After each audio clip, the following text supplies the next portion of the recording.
ভাইরা আমার, বন্ধুরা আমার, আল্লাহ রাব্বুল আলামিন তার হাবিব সাল্লাল্লাহু আলাইহি সাল্লামকে বললেন, ইয়া রাসূলুল্লাহ, ইয়া হাবিবাল্লাহ নবীজি, ওয়াতলু আলাইহিম নাবা বানাই আদম বিল হক ইয ক্বাররাবা কুরবানান ফাতুকব্বিলা মিন আহাদিহিমা ওয়া লাম ইউতাকাব্বাল মিনাল আখার قال لأقتلنك قال إنما يتقبل الله من المتقين আল্লাহ রাব্বুল আলামিন বললেন, আপনি আপনার উম্মতদেরকে হযরত আদম আলাইহিস সালাতু ওয়াস সালামের দুই সন্তান হাবিল আর কাবিলের কুরবানির ঘটনাটি যথাযথভাবে আপনি উপস্থাপন করুন। আপনার উম্মতদেরকে জানায় দেন তারা কি কারণে কিভাবে আল্লাহর জন্য কুরবানি করেছিল।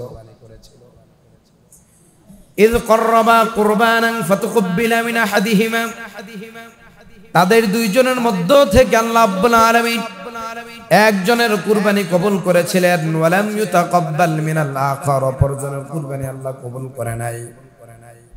অথবা যার কুরবানি কবুল হয় না সে বলতেছে, আউযু বিল্লাহি মিনাশ শাইতানির রাজীম, বিসমিল্লাহির রাহমানির রাহিম,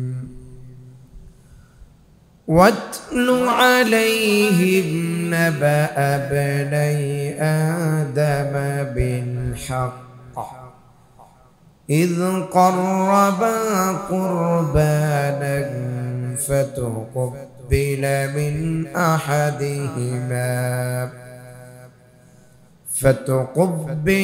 من أحدهما ولم يتقبل من الآخر قال لأقتلنك قال إنما يتقبل الله من المتقين لئن بسطت إلي يدك لتقتلني ما أنا بباسط يدي إليك ما أنا بباسط يدي إليك لأقتلك إني أخاف الله رب العالمين صدق الله العظيم وصدق رسوله النبي الكريم ونحن على ذلك من الشاهدين والشاكرين والحمد لله رب العالمين إن الله وملائكته يصلون على النبي يا أيها الذين آمنوا صلوا عليه وسلموا تسليما يا الله সম্মানিত মুসল্লিয়ানে কেরাম, আমরা আল্লাহ পাকের কৃতজ্ঞতা আদায় করছি যে মহান আল্লাহ সুবহানাহু ওয়া তাআলা আমাদেরকে সুস্থ রেখেছেন, সবল রেখেছেন, যে আল্লাহ সুবহানাহু ওয়া তাআলা আমাদেরকে এ পর্যন্ত হায়াত দিয়েছেন। এজন্য আল্লাহর কৃতজ্ঞতা আদায় করছি, আলহামদুলিল্লাহ। সম্মানিত মুসল্লিয়ানে কেরাম, আমরা দীর্ঘ 2 সপ্তাহ আলোচনা করেছি সন্তান জন্মের পরে মা বাবার করণীয় কি। আমাদের আলোচনা শেষ হয়েছে। আজকের যে আলোচনাটা আমি করব, আজকে আলোচনা করব কুরবানির ইতিহাস নিয়ে। আমাদের সামনে গুরুত্বপূর্ণ একটি মাস আমাদের সামনে সমাগত, অত্যন্ত গুরুত্বপূর্ণ মাস, যে মাসটিতে মুসলমানরা আনন্দ উৎসব করে মুসলমানরা বছরে দুইটা দিন উৎসব পালন করে, কিন্তু মুসলমানদের এই উৎসব নিছক শুধু খেল তামাশা আনন্দ উল্লাস আর খাওয়া দাওয়ার নামই নয়, বরং আমাদের উৎসব আমাদের ধর্ম আমাদেরকে ত্যাগ এবং তিতিক্ষা করতে শিক্ষা দেয়। আমাদের উৎসব শুধু খাওয়া দাওয়া আনন্দ উল্লাস করা নয়, আমাদের উৎসব শুধু ভোগের নয় বরং ত্যাগের উৎসব। আমাদের আনন্দ উৎসব শুধু ভোগের নয় বরং ত্যাগের। আমাদের সামনে পবিত্র ঈদুল আযহা সমাগত, যেটাকে আমরা কুরবানির ঈদ বলি। এই জন্য আমাদেরকে আমাদের ইবাদত যে আমরা করি, প্রত্যেকটা ইবাদতের একটা ব্যাকগ্রাউন্ড আছে, ইতিহাস আছে, শানে নুজুল আছে। তো আজকে আমি আপনাদেরকে বলবো যে কিভাবে এই কুরবানি শুরু হলো,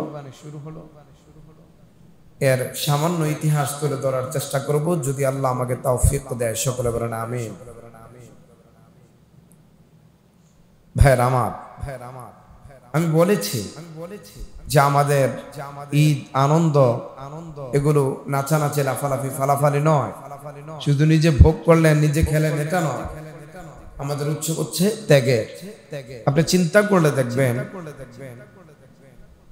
2 মাস আগে পবিত্র ঈদুল ফিতর গিয়েছে, যেখানে আমরা ফিতরা দিয়েছি।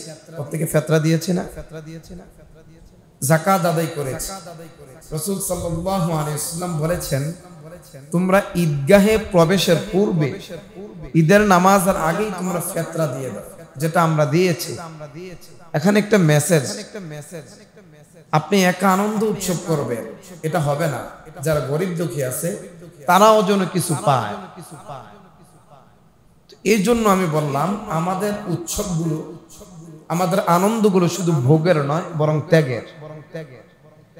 আপনি চিন্তা করেন, আমাদের সামনে যে ঈদুল আযহা সমাগত, কুরবানির ঈদটা, এটাও আমাদেরকে একটা ত্যাগ শিক্ষা দেয়। এক একজন লক্ষাধিক লক্ষ টাকার গরু, 2 লক্ষ 3 লক্ষ এই দামে চড়া মূল্যে গরু কিনে জবাই করতেছে আল্লাহর নামে, কিন্তু আমরা কুরবানি করলাম আল্লাহর জন্য। উচিত ছিল পুরা মাংসটা আল্লাহকে দিয়ে দেওয়া, ঠিক কিনা? যেহেতু আল্লাহর জন্য করেছে, কিন্তু আল্লাহ তার বান্দাদের প্রতি দয়া করে আল্লাহ পাক বললেন, যারা আমার জন্য কুরবানি করবে আমি আল্লাহ আবার তাদেরকে গোশতগুলো হাদিয়া দিয়ে দিলাম। সুবহানাল্লাহ। মানে আমরা দিলাম আল্লাহকে, কুরবানি করলাম আল্লাহর জন্য।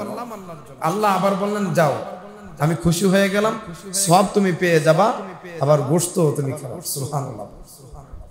লাভ সবই তো আমাদের, সওয়াব আমাদের, গোশত আমাদের, সব আমাদের।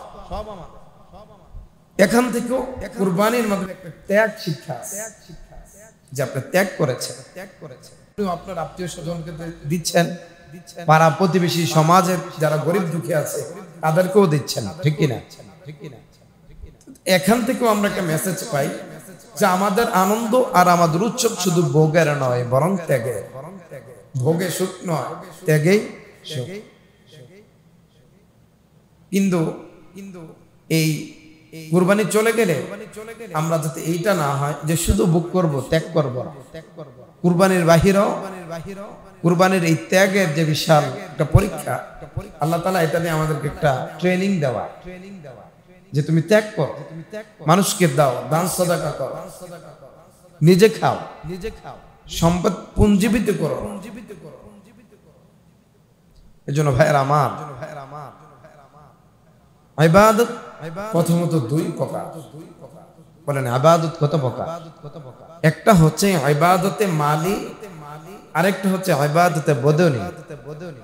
এক ইবাদত বলা হয় শরীরের ইবাদত, আরেকটা সম্পদের ইবাদত।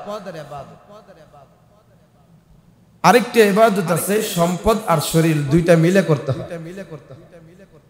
তাহলে এক্সাম্পল, প্রথমে আসি আমরা মালের ইবাদত কি, এটা সম্পদের ইবাদত। আবার যাকাত দিচ্ছি, এটা সম্পদের ইবাদত। কুরবানি করতেছেন আল্লাহর নামে, এটা সম্পদের ইবাদত। দান সাদাকা করছেন, এটা সম্পদের ইবাদত। এবার আসে শরীরের ইবাদত কি, রোজা রাখা শরীরের ইবাদত, যেটাকে ইবাদতে বাদানি বলা হয়। সালাত আদায় করা, এটা শরীরের ইবাদত। এবার আসেন শরীর আর অর্থ সম্পদের দুইটার সমন্বয় একটা ইবাদত আছে, যেটার নাম হচ্ছে হজ। আপনি হজ করেন, উমরা করেন, আর ফরজ হজ আদায় করেন, সেখানে শারীরিক শক্তিও দরকার, আর্থিকও দরকার। এখানে দুইটার সমন্বয় করতে। আমাদের সামনে যে ইবাদত আছে কুরবানি, এটা ইবাদতে মালি বলেন। এই ইবাদতের নাম কি? ইবাদতে মালি, অর্থাৎ মাল মানে সম্পদ, সম্পদের ইবাদত। প্রিয় উপস্থিতি, প্রথমে আমরা জেনে নেই মানে কুরবানি শব্দের অর্থটা কি। করবুন শব্দ থেকে এটা নির্গত, মূল ধাতু হচ্ছে কফ র বা। করবুন, কুরবানি শব্দের অর্থ নৈকট্য অর্জন করা। বলেন কি অর্জন করা? নৈকট্য অর্জন করা, ভালোবাসা অর্জন করা। কার নৈকট্য? আল্লাহর নৈকট্য অর্জন করা। বলেন কার নৈকট্য? আল্লাহ পাকের নৈকট্য অর্জন করা। পরিভাষায় কুরবানি বলা হয় নির্দিষ্ট দিনে, নির্দিষ্ট সময়ে আল্লাহর সন্তুষ্টি লাভের আশায় নির্দিষ্ট পশু জবেহ করার নাম হচ্ছে কুরবানি। কি বললাম? নির্দিষ্ট দিনে, নির্দিষ্ট সময়ে, নির্দিষ্ট পশু আল্লাহর রাস্তায় আল্লাহকে সন্তুষ্টি করার লক্ষ্যে যে কুরবানি করবে, সেটাকে বলা হয় কি? কুরবানি। এবার নির্দিষ্ট সময় কেন বললাম? আজকে আপনি কুরবানি করলে কুরবানি হবে, যেটা ওয়াজিব কুরবানি। জিলহজ মাসের 10, 11, 12 এই 3 দিনে যে কোনো একদিন আপনাকে কুরবানি করা লাগে। প্রথম দিন যদি আপনি কোনো কারণে করতে না পারেন, 10 তারিখ না করতে পারলে 11 তারিখ, 11 তারিখ করতে না পারলে 10, 11, 12 এই 3 তারিখ আপনাকে করতে হবে, 3 দিনে। এবার নির্দিষ্ট সময়, মানে এই 3টা দিনকেই নির্দিষ্ট একটা সময় বলা হয়। এবার নির্দিষ্ট প্রাণী কি দিয়ে কুরবানি করবেন? উট, দুম্বা, ভেড়া, গরু, এগুলো হতে পারে। এর বাহিরে আপনি কথার কথা মুরগি দিয়া কুরবানি করলেন, হবে? হাট জবাই করলেন, রাজহাঁস বিশাল বড় একদম 10,000 টাকা, হবে? হবে। জন্য নির্দিষ্ট পশু বলা হয়। ভাইরা আমার, কুরবানি এমন একটি ইবাদত যার মাধ্যমে বান্দা আল্লাহর জন্য সব কিছু বিসর্জন দেওয়ার বাস্তব চেতনায় উদযাপিত হয়। মানে যদি আপনি মন থেকে, হৃদয় থেকে যদি আপনি আসলে কুরবানিটা দিতে পারেন, আপনি অন্যান্য ইবাদত, দান সাদাকা উৎসাহিত হবে না, ওইটা আপনার জন্য সহজ হবে। এমন একটা ইবাদত কুরবানি। মানব ইতিহাস যতটা প্রাচীন, কুরবানিও ততটা প্রাচীন। আমরা মনে করি হয়তো কুরবানিটা শুধু আমাদের জন্য, মুহাম্মদ সাল্লাল্লাহু আলাইহি ওয়াসাল্লামের উম্মতের জন্যই। হয়তো অনেকেই এটা মনে করি যে কুরবানিটা হয়তো ইব্রাহিম আলাইহিস সালাতু ওয়াস সালাম আর ইসমাঈল আলাইহিস সালামের রেখে যাওয়া সুন্নাত। না, যুগে যুগে যত নবী রাসূল এই পৃথিবীতে আগমন করেছেন, পৃথিবীর শুরু লগ্ন থেকে নিয়ে আজ পর্যন্ত প্রত্যেকের জামানা কুরবানিকে আল্লাহ তাআলা নির্ধারণ করে দিয়েছেন। ভাইরা আমার, বন্ধুরা আমার, কুরবানির এই বিধান আল্লাহ রাব্বুল আলামিন মানব সভ্যতার শুরুতে, এই পৃথিবীর শুরু লগ্ন থেকে আল্লাহ রাব্বুল আলামিন কুরবানিকে নির্ধারণ করেছেন। আল্লাহ রাব্বুল আলামিন কোরআনে কারিমে বললেন ওয়ালিকুল্লি উম্মাতিন জাআলনা মানসাকান লিয়াযকুরু ইসমাল্লাহি আলা মা রাযাকাহুম মিন বাহিমাতিল আনআম। আল্লাহ রাব্বুল আলামিন বললেন ওয়ালিকুল্লি উম্মাতিন জাআলনা মানসাকান লিয়াযকুরু ইসমাল্লাহি আলা মা রাযাকাহুম মিন বাহিমাতিল আনআম। সমস্ত উম্মতের জন্য ওয়ালিকুল্লি উম্মাহ, সমস্ত উম্মতকে আমি আল্লাহ রাব্বুল আলামিন আদেশ করেছিলাম, সমস্ত সম্প্রদায়কে আমি আল্লাহ রাব্বুল আলামিন আদেশ করেছি তারা যেন আমার দেওয়া পশু, আমার দেওয়া জন্তু থেকে যেন তারা আল্লাহর নামে লিয়াযকুরু ইসমাল্লাহি আলা মা রাযাকাহুম মিন বাহিমাতিল আনআম, চতুষ্পদ জন্তুগুলা যেন আমি আল্লাহ রাব্বুল আলামিনের নাম নিয়ে যেন তারা জবাই করে কুরবানি করে। বাহিমাতিল আনআম ফাইলাহুকুম ইলাহুন ওয়াহিদ, আর তোমরা শুনে রাখো তোমাদের রব কিন্তু একজন, ফালাহু আসলিমু, সুতরাং তোমরা তোমার রবের কাছে আত্মসমর্পণ করো। ওয়াবাশশিরিল মুখবিতিন, আল্লাহ রাব্বুল আলামিন বললেন ওয়ালিকুল্লি উম্মাতিন জাআলনা মানসাকা, প্রত্যেকটা উম্মতের উপরেই আমি আল্লাহ পাক কুরবানিকে নির্ধারণ করে দিয়েছি আর আদেশ করেছি। আমি যেই জন্তুগুলা তোমাদেরকে দিয়েছি এই জন্তুগুলা থেকে, আমার দেওয়া জন্তু থেকে আমি আল্লাহর নাম নিয়ে তোমরা কুরবানি করো। এবার প্রশ্ন হতে পারে, আল্লাহ বললেন আল্লাহর নাম নিয়ে জবাই করার জন্য।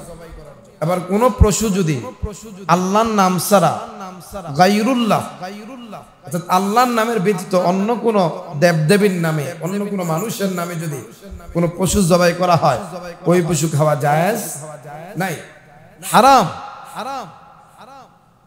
কথার কথা আপনি এক দোকান থেকে মুরগি কিনলেন, যেই দোকান থেকে কিনলেন ওই দোকানদার হিন্দু বা অন্য ধর্ম, আচ্ছা সে কি জবাইয়ের সময় বলবে বিসমিল্লাহ?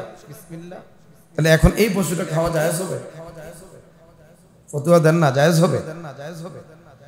বিধর্মী নন, সুতরাং কোন মুসলমান সেও যদি আল্লাহর নাম নিয়ে পশুটা জবাই করে, মুরগি বলেন, হাঁস বলেন, যেই কোনো প্রাণী, ওই প্রাণী আল্লাহর নাম নিয়ে জবাই না করলে এটা খাওয়া হারাম, এটা খাওয়া যাবে না, এটা জায়েজ নাই। এই জন্য সম্ভব যদি হয় আপনি নিজে আপনার প্রাণীটা জবাই করেন, আর যদি কাউকে করাতে হয় তাকে বলেন জোরে বলো বিসমিল্লাহি আল্লাহু আকবার, দেখবেন আপনারা শোনায়া বলেন, আপনাকে শোনায়া বলবে যে বিসমিল্লাহি আল্লাহু আকবার। জন্য ভাইরা আমার, আল্লাহ বলেন প্রত্যেক নবীর উম্মতের জামানা, প্রত্যেকটা জামানাতেই কুরবানি ছিল। এক এক জামানায় এক এক সিস্টেমে ছিল। কুরবানি ত্যাগ করা, তিতিক্ষা করা, আল্লাহ পাকের নৈকট্য অর্জন করা। মানব সভ্যতার ইতিহাসে সর্বপ্রথম কুরবানি করেছিলেন হযরত আদম আলাইহিস সালাতু ওয়াস সালামের দুই সন্তান হাবিল আর কাবিল। এই ঘটনাগুলো আপনারা প্রত্যেকেই জানেন, তারপরেও আমরা প্রত্যেক বছর এগুলো স্মরণ করিয়ে দিই যেন মানুষের মনে থাকে। সেই কথা আল্লাহ রাব্বুল আলামিন হাবিল আর কাবিলের সেই কথাগুলো কোরআনে কারীমের সূরাতুল মাঈদার ২৭ নম্বর আয়াত থেকে আল্লাহ পাক আলোচনা করেছে। কোরআনে আল্লাহ রাব্বুল আলামিন কিছু কিছু পূর্ববর্তী নবী রাসূলদের ইতিহাস বর্ণনা করেছেন আল্লাহ পাক। কেন? এখান থেকে আমাদের জন্য শিক্ষা রেখে দিয়েছে, এখানে আমাদের জন্য মেসেজ রয়েছে। ভাইরা আমার, বন্ধুরা আমার, আল্লাহ রাব্বুল আলামিন তার হাবিব সাল্লাল্লাহু আলাইহি ওয়াসাল্লামকে বললেন, ইয়া রাসূলুল্লাহ, ইয়া হাবিবাল্লাহ নবীজি, ওয়াতলু আলাইহিম নাবা বনাই আদম বিল হক إذ قربا قربانا فتقبل من أحدهما ولم يتقبل من الآخر قال لأقتلنك قال إنما يتقبل الله من المتقين আল্লাহ রাব্বুল আলামিন বললেন আপনি আপনার উম্মতদেরকে হযরত আদম আলাইহিস সালাতু ওয়াস সালামের দুই সন্তান হাবিল আর কাবিলের কুরবানির ঘটনাটি যথাযথভাবে আপনি উপস্থাপন করুন।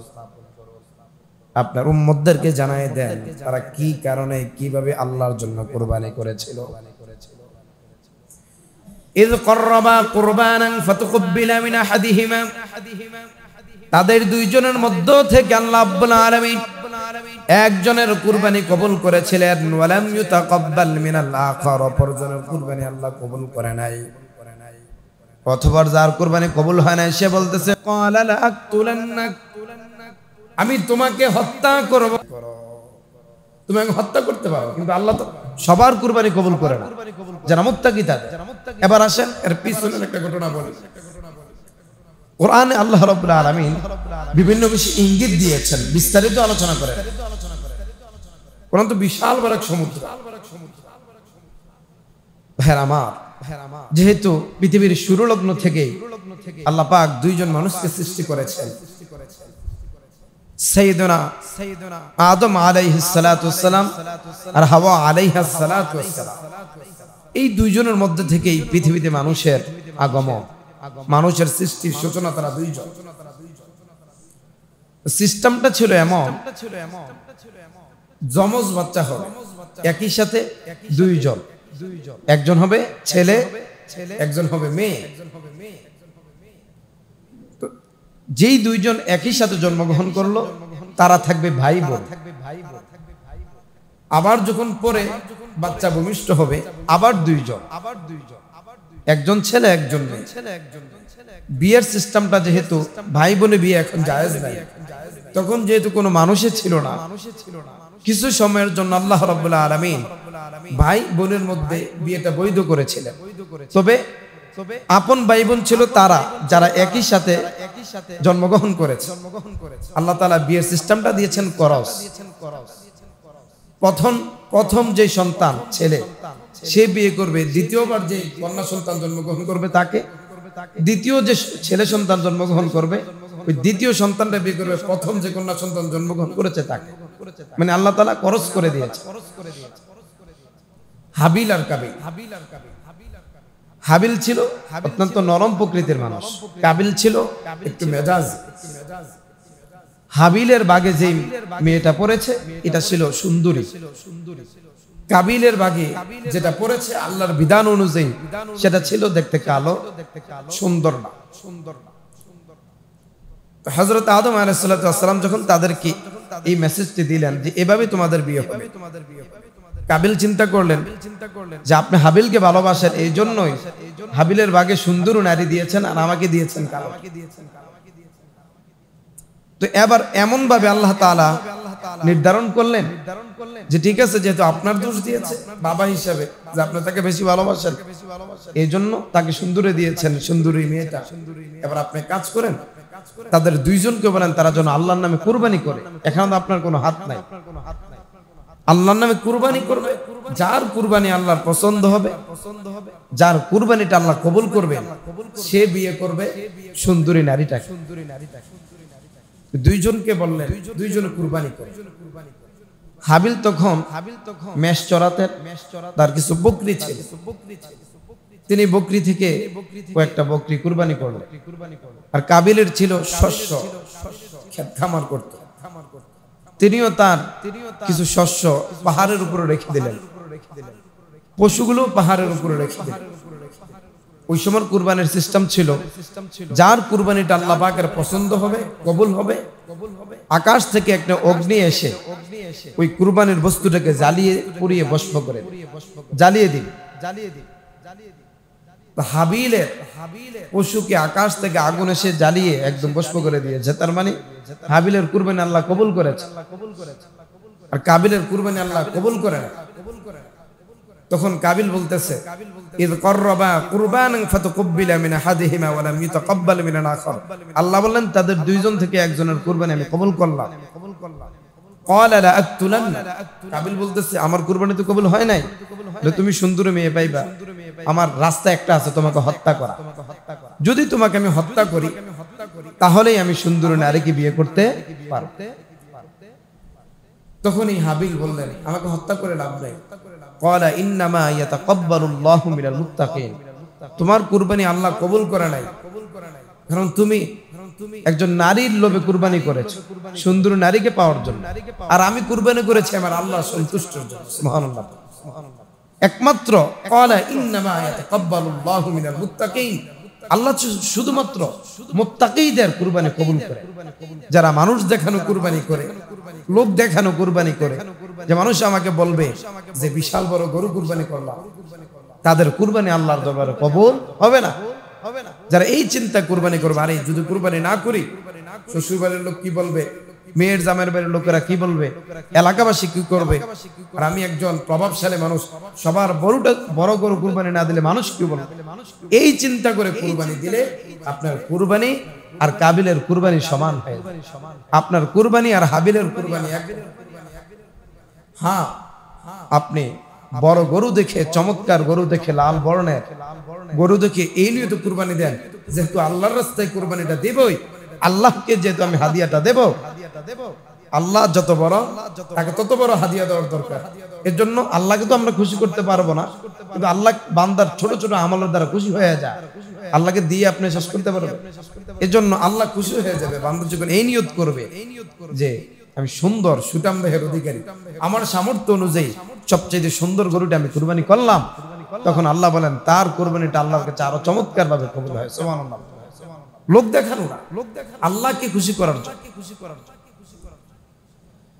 আল্লাহু আকবার।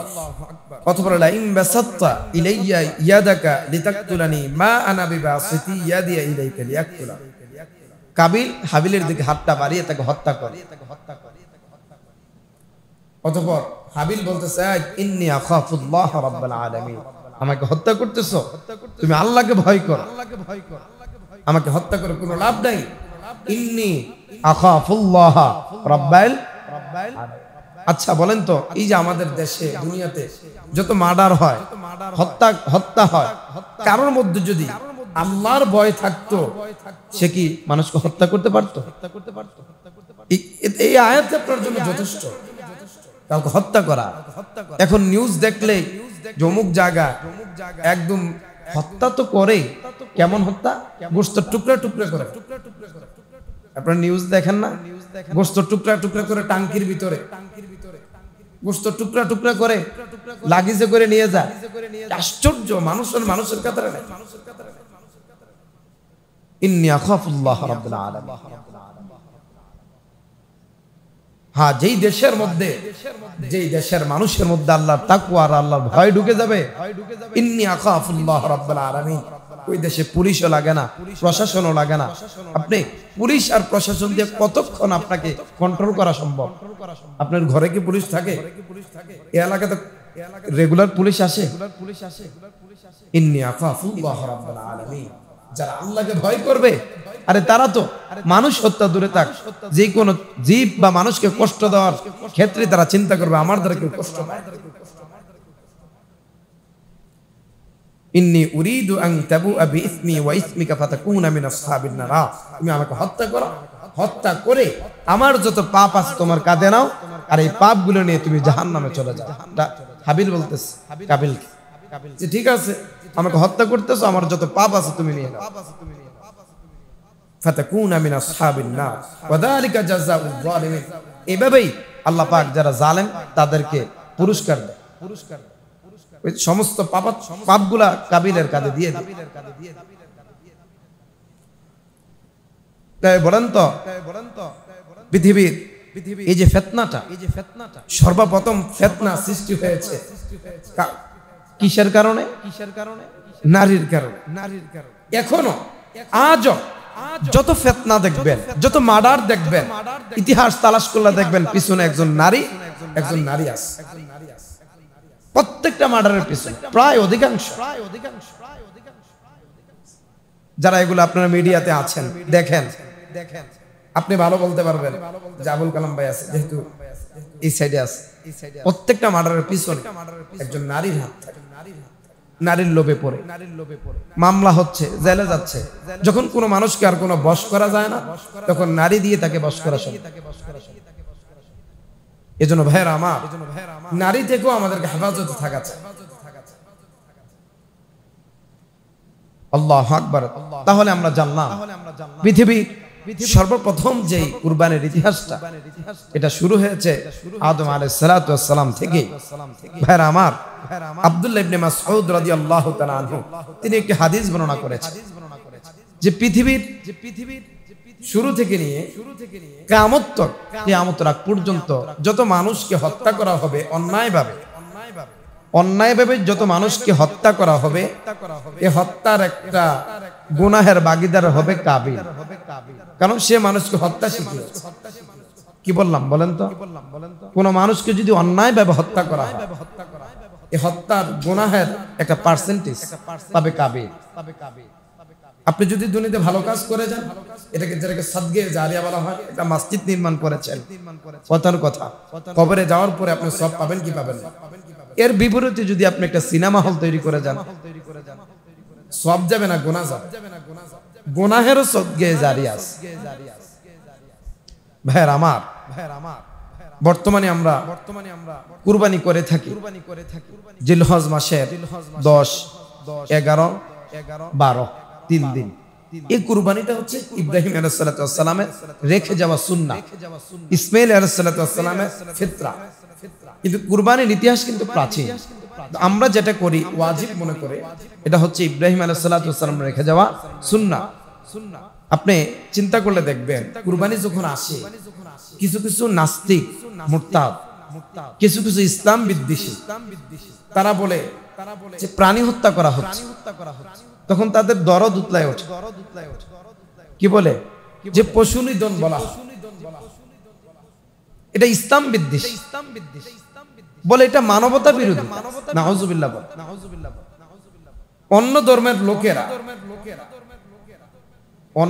লোকেরা ধর্মের নামে শোভাযাত্রা করে তরবারি দিয়ে, অস্ত্র দিয়ে, ওইটা হয় অনুষঙ্গ। আর মুসলমানরা যখনই কুরবানি করে তাদের ধর্মীয় বিধান পালন করতে চায়, তখনই বলে এটার মধ্যে জঙ্গির জ্ঞান পাওয়া যায়। নাউজুবিল্লাহ। এর দ্বারা বোঝা যায় ইসলামের বিরুদ্ধে, দেশের বিরুদ্ধে, আমাদের সংস্কৃতির বিরুদ্ধে গোপনে একদল লোক কাজ করতেছে। ঠিক কি না? আমাদের মধ্যে একটা বিদ্রোহ সৃষ্টি করার জন্য, কলহ তৈরি করার জন্য, আমাদের সন্তানদের মগজ ধোলাই করা হচ্ছে। এটা আমাদের সংস্কৃতি, আপনি আপনারটা করেন। এজন্য ভাইয়েরা আমার, ইব্রাহিম আলাইহিস সালাতু ওয়াস সালাম থেকে আল্লাহ রাব্বুল আলামিন অনেক পরীক্ষা নিয়েছেন। অনেক পরীক্ষার পরে আল্লাহ তাআলা তাকে ইব্রাহিম খলিলুল্লাহ, অর্থাৎ আল্লাহর বন্ধু